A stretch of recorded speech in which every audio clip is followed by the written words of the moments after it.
1, 2, 3 o'clock, 4 o'clock, rock. 5, 6, 7 o'clock, 8 o'clock, rock. 9, 10, 11 o'clock, 12 o'clock, rock. We're gonna rock around the clock tonight. Put your bad rags on, join me on. Have some fun when the clock strikes 1. Gonna rock around the clock tonight. We're gonna rock, rock, rock till the broad daylight. Gonna rock around the clock tonight. When the clock strikes 2, 3 and 4. If the band slows down, we'll yell for more. We're gonna rock around the clock tonight. We're gonna rock, rock, rock till the broad daylight. Gonna rock around the clock tonight.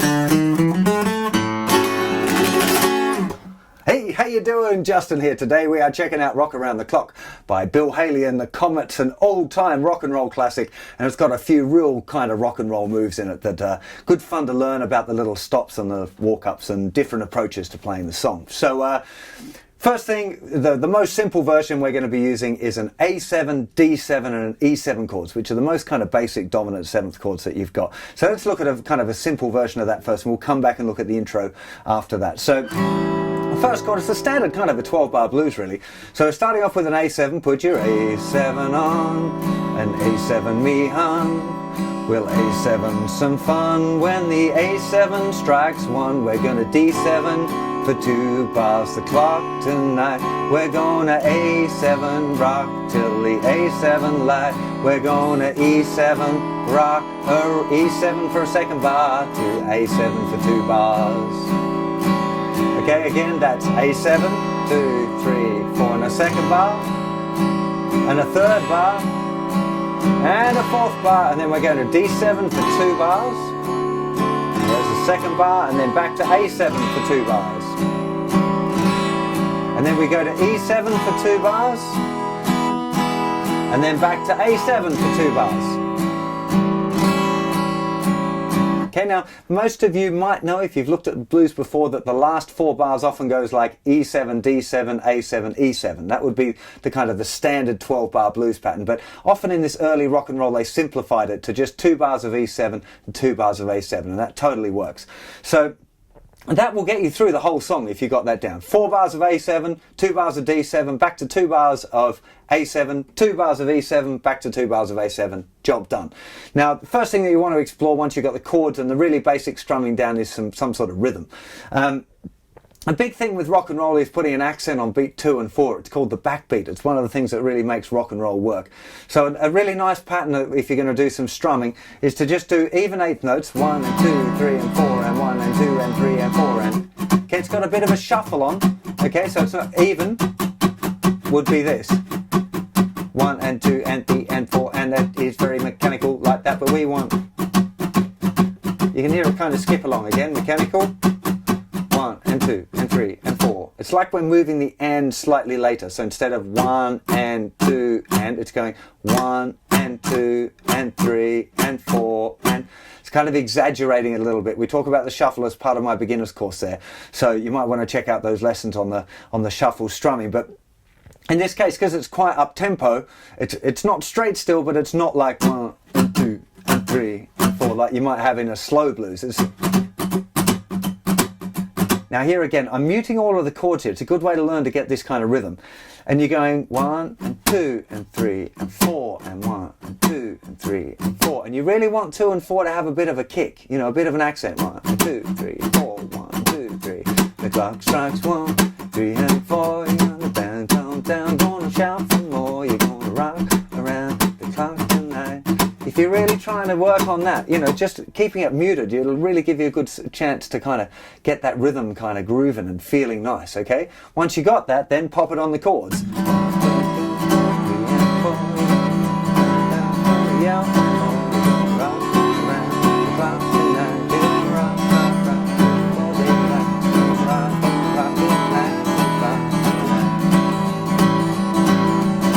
Okay, now I need to point out, I've just realised that I've forgotten to mention a little quirk that I'm doing here with the E chord.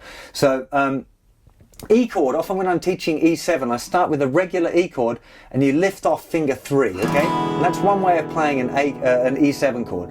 And it works. I think for this particular song, I prefer a slightly different way of playing E7. You could definitely use that one. Okay, if you struggle with the one I'm about to show you, you could use this E7 with the third finger lifted off, totally works. But the one I think sounds a bit better is leaving your regular E chord down and putting your little finger down in the 3rd fret of the 2nd string. There. Okay, 0, 2, 2, 1, 3, O. Okay, so you can play just a regular E, lift off 3rd finger, you're going to have an E7, but I think it sounds a little cooler in this tune to play regular E and add little finger down 3rd fret 2nd string. That note there.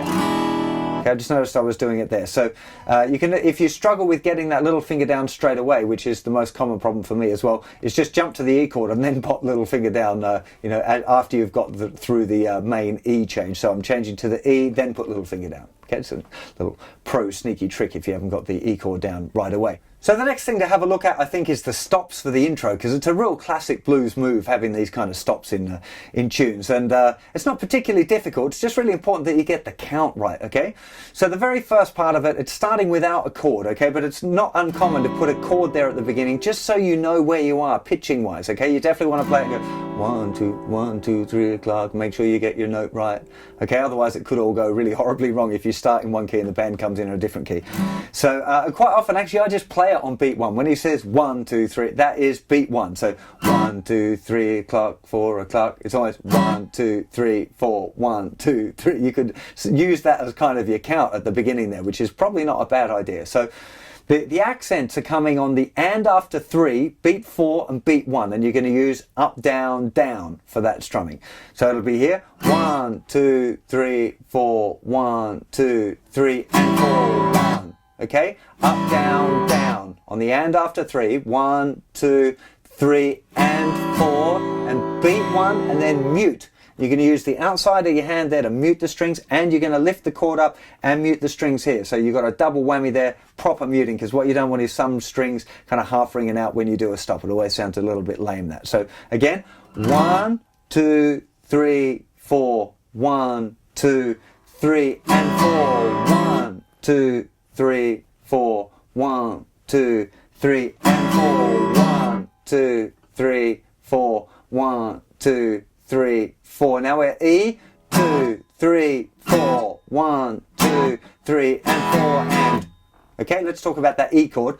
So it's doing the stops on the A chord 3 times. It changes to an E chord or an E7, and then we're playing on beats 2, 4, 2, and then up, down, up on the and after 3, 4 and. Okay, let me take you through that nice and slow. So it'll be 1, 2, 3, 4, 1, 2, 3 and 4 and.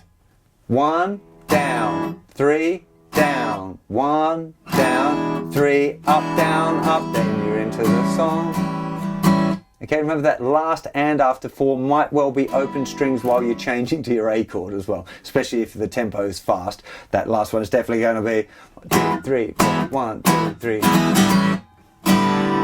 Open strings into the A chord. Okay, really common little trick that a lot of people worry about, the fact that they're playing that up strum while they're changing chords and open strings ringing out. It's dead normal, everyone does it. So don't stress about that. One more time right through that intro, okay? Again, you want to practice it really nice and slow, make sure you get the rhythm of it right. These kind of things, it's got to have a really strong beat, okay? It's really important that you get the strumming right and really tight, especially if you're doing it with a band, because you're all going to be going da-da-da, 2, 3, 4, 1, 2, da-da-da, all together, bass, drums and guitar. So you really want it to sound right, otherwise it's going to be a bit wonky. Of course, you're going to have to pick it up, especially if you're doing a play along with the record. You're going to have to pick up on that beat 1. So 1, 2, 3, 4 o'clock, rock. 6, 7 o'clock, 8 o'clock, rock. 10, 11 o'clock, 12 o'clock, rock. We're going to rock around the clock tonight. And remember, such a big killer clue there. 1, 2, 3, 4, 5, 6, 7. You can count along with his 1, 2, 3 o'clock, 4 o'clock, rock. That's 1, 2, 3, 4, 1, 2, 3, and 4, 1, 2, 3, 4, 1, 2, 3, and 4, 1, 2, 3, 4, 1, 2, 3, and 4, 1, 2, 3, 4, 1, 2, and 4, and 1, and then you're into the song again. Okay, really, really cool sort of tunes these, because they're going to push you a little bit to make sure you got your counting right. Again, well, I'm doing a lot of counting here, but remember, probably the best way is just listening a lot. And if you listen to a song a lot, you should probably be able to play it along without having to count. But just make sure you get your down and up strums in the right order, because even though it's something that you maybe have to think about, it is the natural way to do it. And if you try and do other sorts of strumming patterns, it might make it feel a little bit wonky. So there's lots of different ways of approaching this song, I should point out as well. So I've shown you a kind of a chordy thing that fits with the beginner's course, the early stages of the beginner's course. But later in the beginner's course is where you're going to learn how to do a chunker blues, like this sort of. And if you've learned that, this kind of thing works really well in this song. We just do a slight edit for really up-tempo stuff.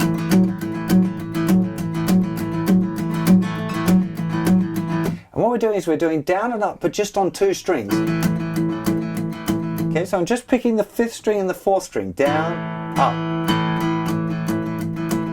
It takes a little bit of practice to be able to do that already. And then we're just going to put the 3rd finger down for 1 note. When we do it like the traditional slow way,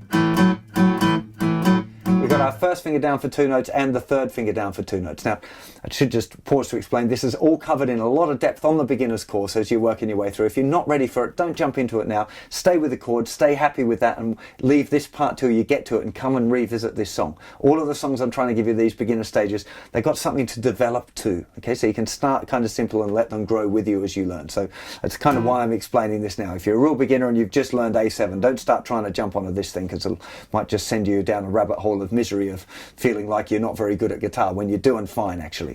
So the trick with it, once you've got this and you can do this kind of pattern, when you start getting really fast, 1, 2, 3, 4, 1, 2, 3, 4. Little finger, 3rd finger, you could use little finger I guess, but 3rd finger normally is going down on beats 2 and 4, which when you're doing 2, 3, 4, 1, 2, 3, 4, when you're doing that strumming, you're accenting beats 2 and 4. When you're doing this 1, 2, 3, 4, 1, 2, 3, 4, 1, 2, 3, 4, 1, 2, 3, 4, D, 2, 4, 1, 2, 3, 4 to A, 2, 3, 4, 1, 2, 3, 4, E, 3, 4, 1, 2, 3, 4 to A, 2, 3, 4, 1, 2, 3,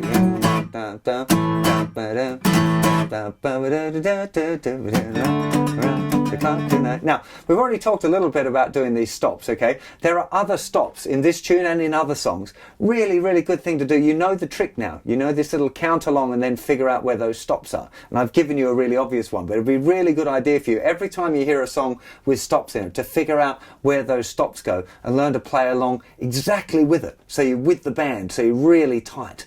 We say tighter than a frog's bum. Okay, that's the expression that we want. We want it to be really exactly bang on tight. So when you play, the bass player and the drummer are all playing at exactly the same time. And you can practice doing that by playing along with the original recordings. I reckon it's the best way to learn this stuff. And it's how I learned, and most of the guys that I know, the professional players, learn by playing along with the original recordings, because you absorb that cool feeling, you know, that you get from, you know, hopefully you were inspired by the song in the first place, and that's why you're learning it, so you can pick up on all of that good vibe. So hope you have a lot of fun with this song. I think it's a real cracker. I love playing this as a kid, although I don't think I ever got the stops right. But anyway, so have a good time with this one, and definitely try and jam it out with your mates or in a band if you've got one going on, because it's a lot of fun with a whole band to get them stops right. So I'll see you for plenty more lessons and songs very soon. You take care of yourselves. Bye bye.